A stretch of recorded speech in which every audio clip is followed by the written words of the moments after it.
Hello YouTube friends. I'm going to take another video of this 1995 Jeep Wrangler.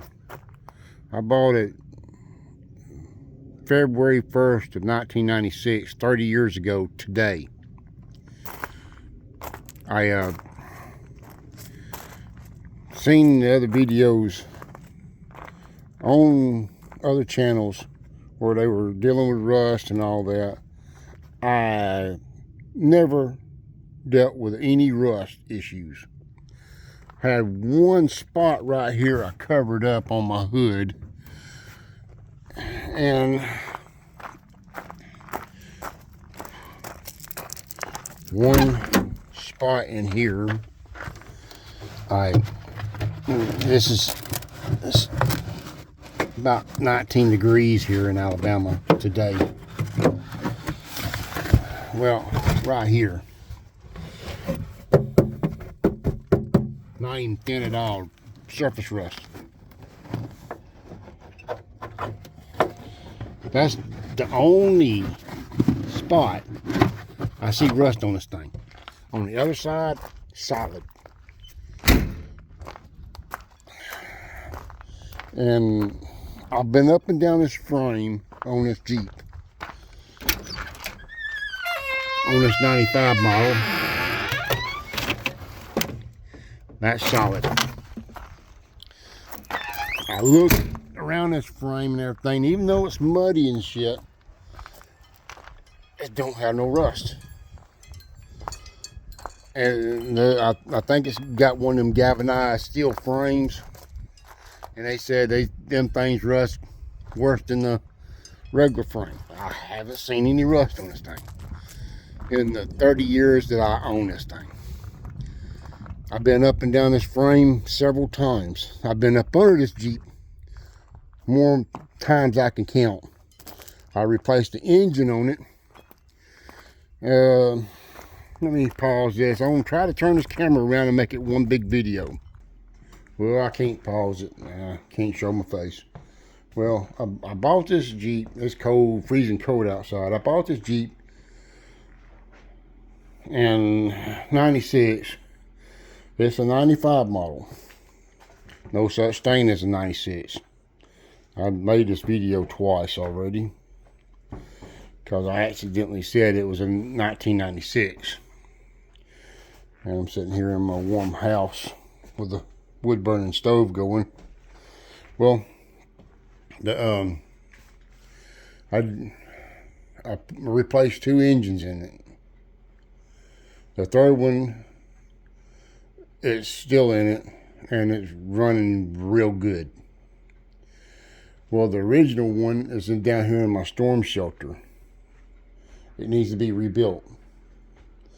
Well, back in, I say, it's the early 2000s, me and my wife was in Birmingham. I let her drive my Jeep. She ripped 5th gear right out, and we had to drive home all the way in 4th gear. We got from Birmingham to Oxford at the time. We got as far as Lincoln, Alabama, and it started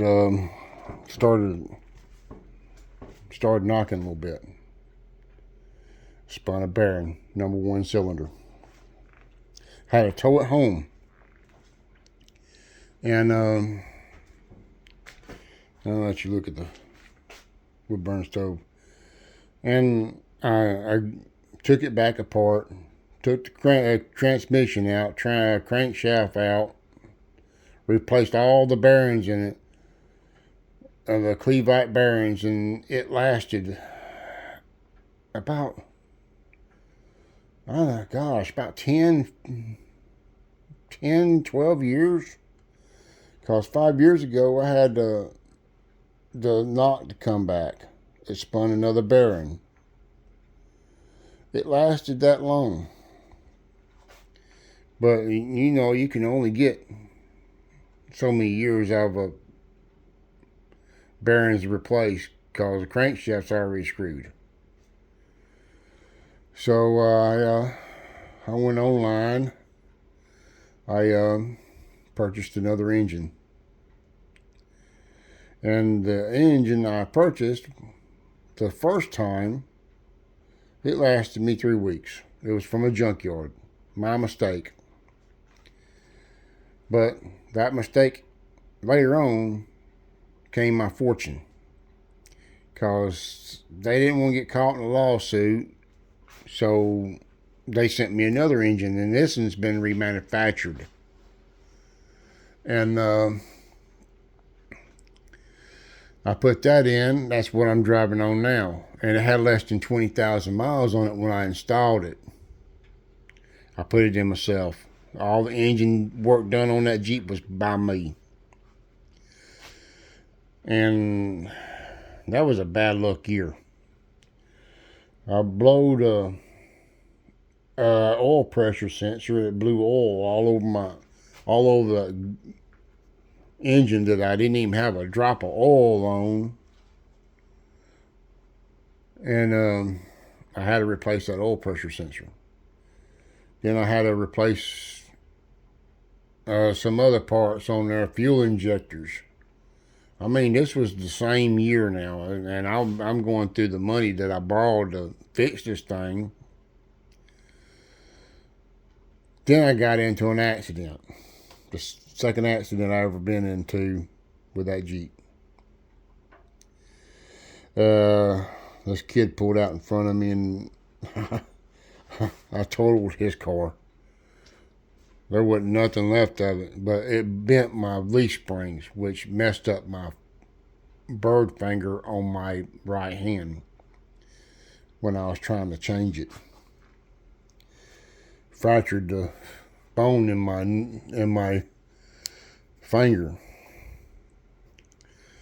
and it opened it up with 8 stitches. And you talking about hurt, man, that hurt. Well, if you like this video, give me a thumbs up. Hey, subscribe to my channel if you like, because this is going to be unedited videos. Because I'm not editing the videos on this channel at all. On my other channel, I am. Not this channel. Thanks for watching.